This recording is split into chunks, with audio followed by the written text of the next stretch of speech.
Hey folks, welcome back to Real Estate Investing Unmasked. Today, we're going to talk about what you do now that you found that house that you want. It's time for you to make an offer.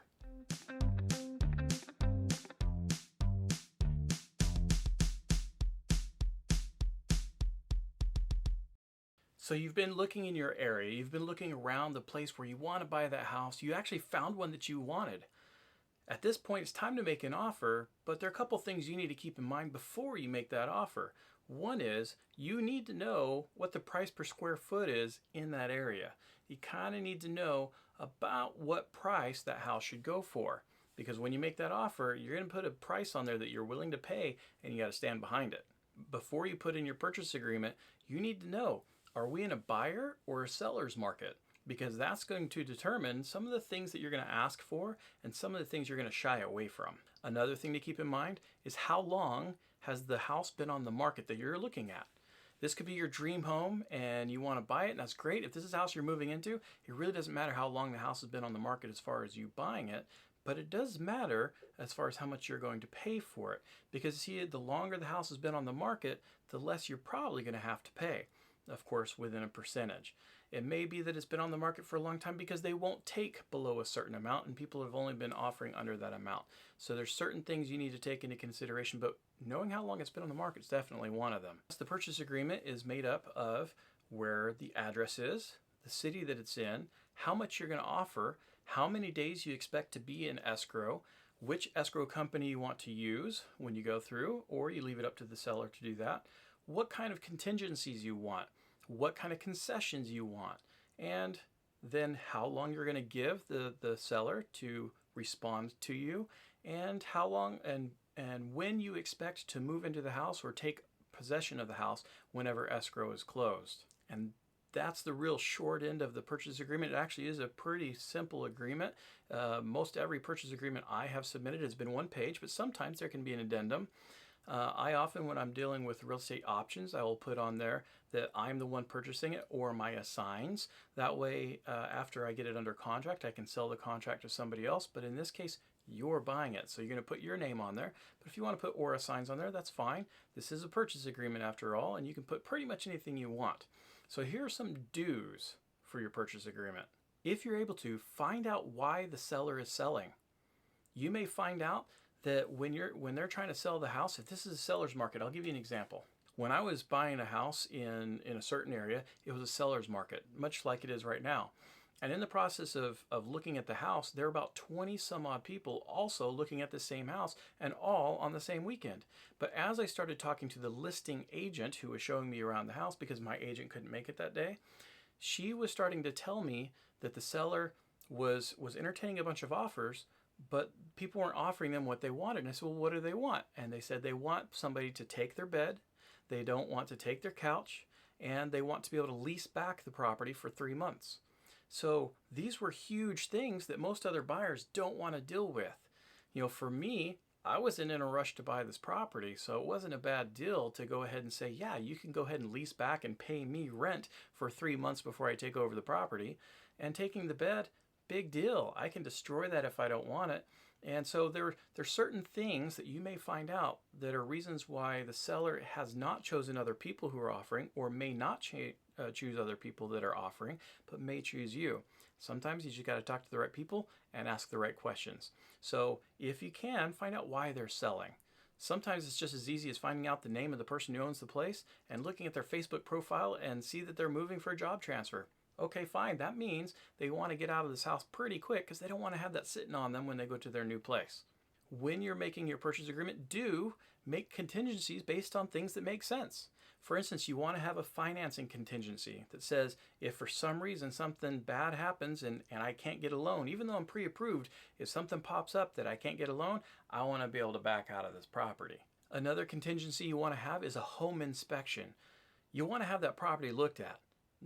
If you know what you're doing, then you can go ahead and inspect it yourself. I inspect my properties myself when I purchase them now. However, the other people I know, if this is your first time buying a house, don't rely on your inspection unless this is your expertise. Even though you've never bought a house, you could have the expertise in home inspection, but most likely you don't, and that's why you're watching this today.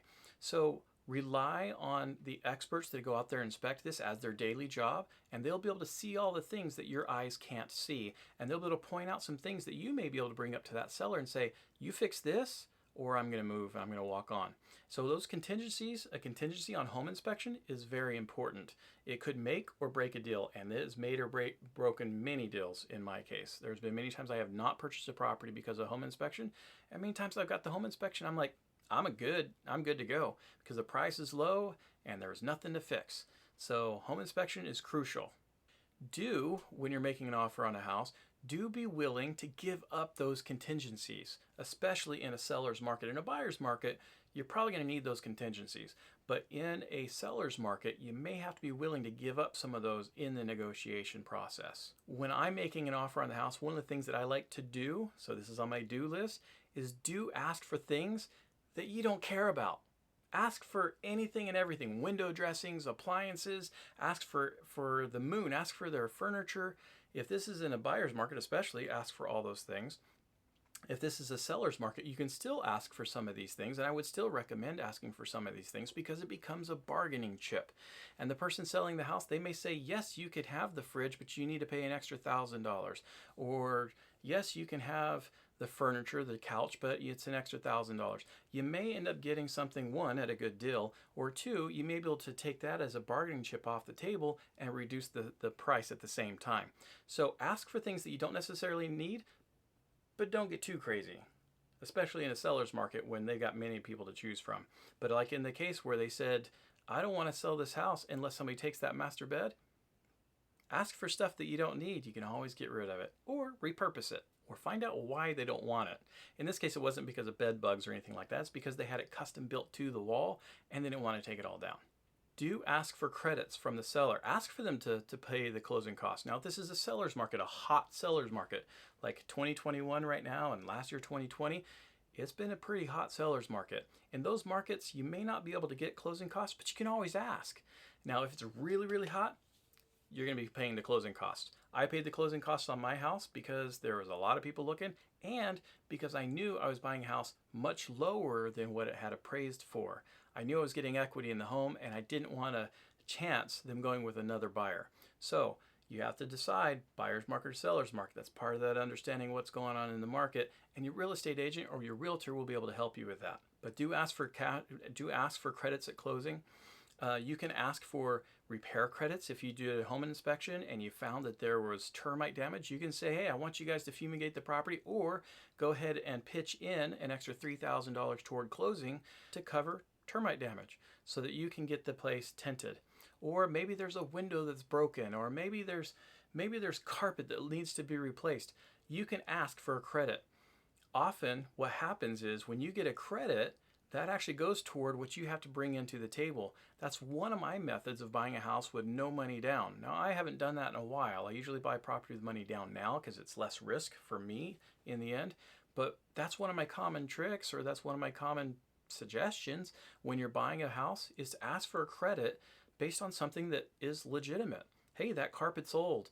It's going to cost me $5,000 to replace the carpet. Give me a $5,000 credit toward the carpet and a $3,000 credit toward replacing the lawn. And sometimes the seller will say, okay, I really want to sell this house, and they'll give you that credit. And when it comes time to actually pay the escrow company all the monies to be able to close, they'll see those credits as money you've already brought to the table. So you may get away with that. You still have to prove that you have the money to close, but you might not have to use it if you get credits from the seller. So keep those things in mind. Do ask the seller to repair stuff. If there's stuff that's broken in the house, ask them to fix it before close. Case in point, my very last property that I purchased, I had solar panels that were dirty. They weren't damaged, they were just dirty. And it's in an area where I knew there'd be dust and debris flying.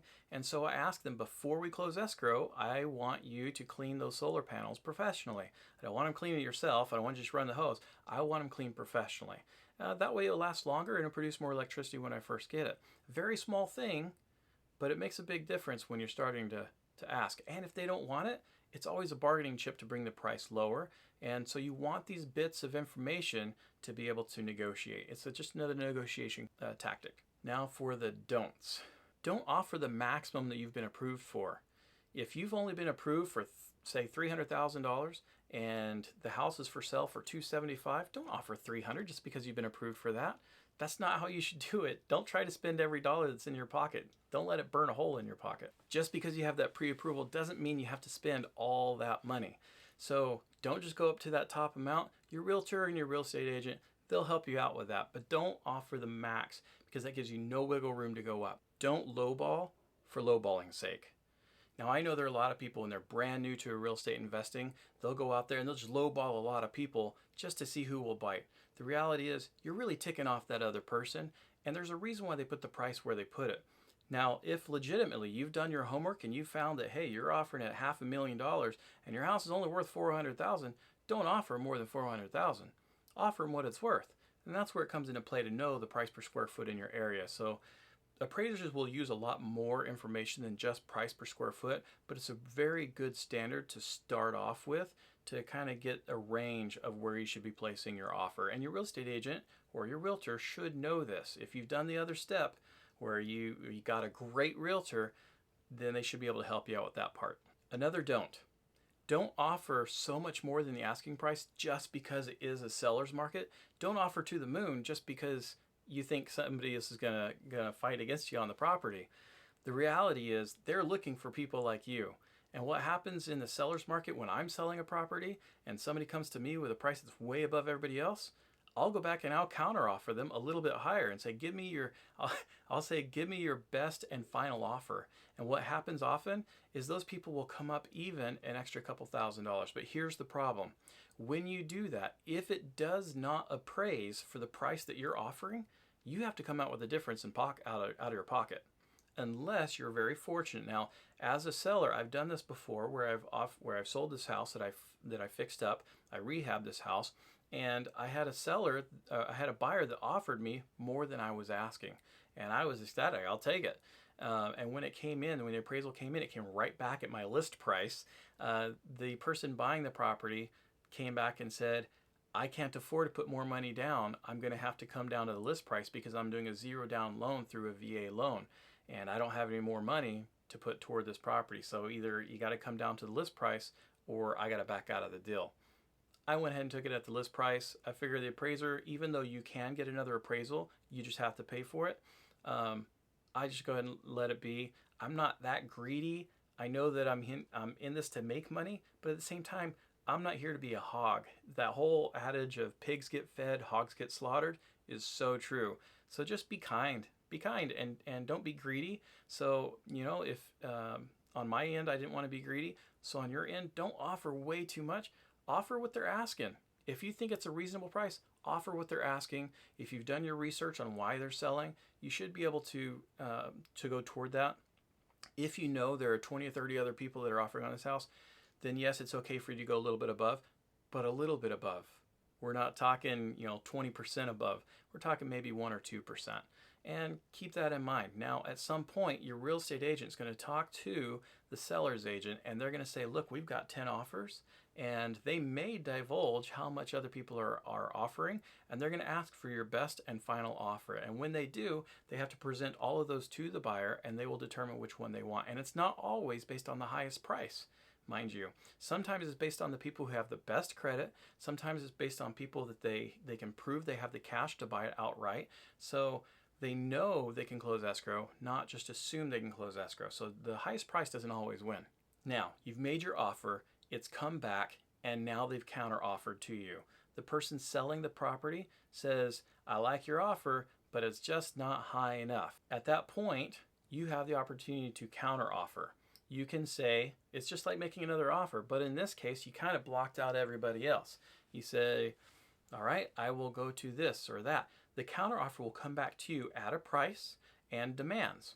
And it could be the price stays the same, but the demands are different. So for instance, the seller could come back and say, yes, I'll sell it to you at this price, but I want more time in the property, or I want a 60-day escrow or a 90-day escrow.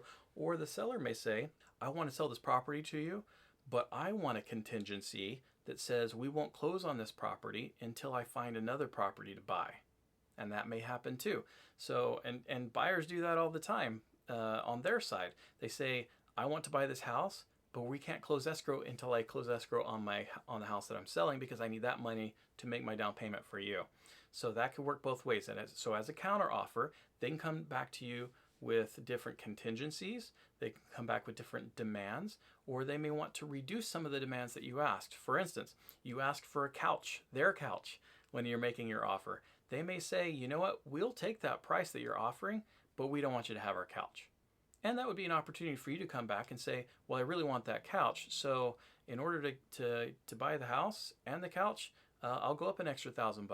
Or you may say, you know what, that's fine. If I don't get the couch, that's okay, but I was really hoping for that couch. I'm going to come down $1,000 to make up the difference of what the price I was going to pay with the couch versus the price without the couch. But do counter offer if you're rejected. If they offer you a counter offer. Now, if you lowball too much, they may not even talk to you. They may not even give you a counter offer. And in that case, if your offer was legitimate and they don't even come back to you, it's okay to come back with another offer. It's not considered a counter offer, it's just another offer. I did this 5 times with somebody once. They had this property that was for sale for half of what its after repair value would be. And with another $150,000 into the property, it'd be worth double what they were asking.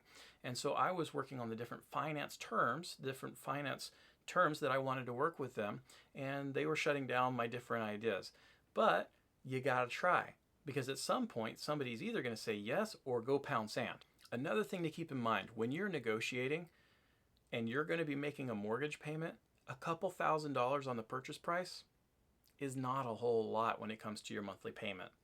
So if you've got wiggle room in your monthly payment and they want you to pay an extra $5,000, maybe even $10,000, you know what? In the end, it shouldn't break the bank. If you're that close to it hurting you, you're probably either 1, not ready to buy the house, or 2, too close to your max and you need to back down. So if you don't have room for an extra $5,000 or $10,000 that will go on the loan, you're probably in a bad area anyway, in a bad zone as far as your finances go. Keep that in mind when you're negotiating. If somebody asks for an extra $5,000 or an extra $2,000 or $3,000, don't let that be the thing that destroys the deal if that's all they're asking, because it's honestly a very small amount in the whole 30-year scheme of things. You'll pay the interest on it, but it's only a couple bucks a month extra, and it's not going to break the bank. At least it shouldn't. Your earnest money. When you make an offer, you actually have to submit a check for earnest money. And it could be $1,000, it could be $5,000, it could be any number. It just has to be something of value. It could be a chicken.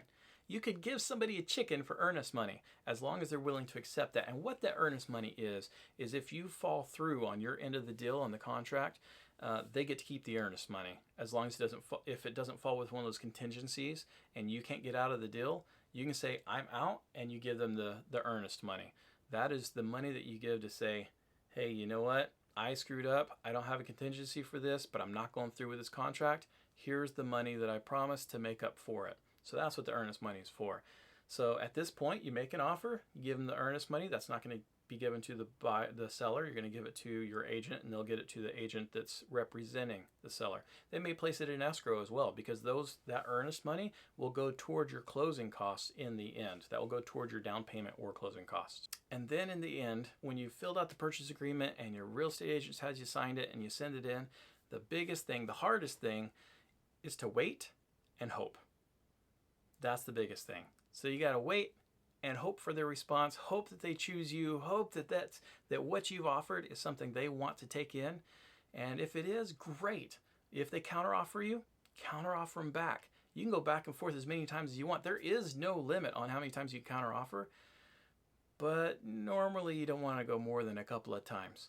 For me, I try not to be too greedy on either side as the buyer or the seller, and I try to meet people in the middle. I try to make escrow as happy a time and easy a time as possible. And if you're bickering on every little thing at the beginning, you're probably going to be bickering through escrow, and it's not going to be a good experience. But if you give a little, take a little, it's all going to work out and everybody's happy. That's a win-win-win. Anyway, folks, I hope you enjoyed this. I got another couple videos in this series on how to buy a house, so make sure you subscribe. Don't forget to hit that like button. And if you didn't like this video, 1, tell me why you didn't like the video, and 2, hit that downvote twice. And I'll see you guys next time. Thanks for watching.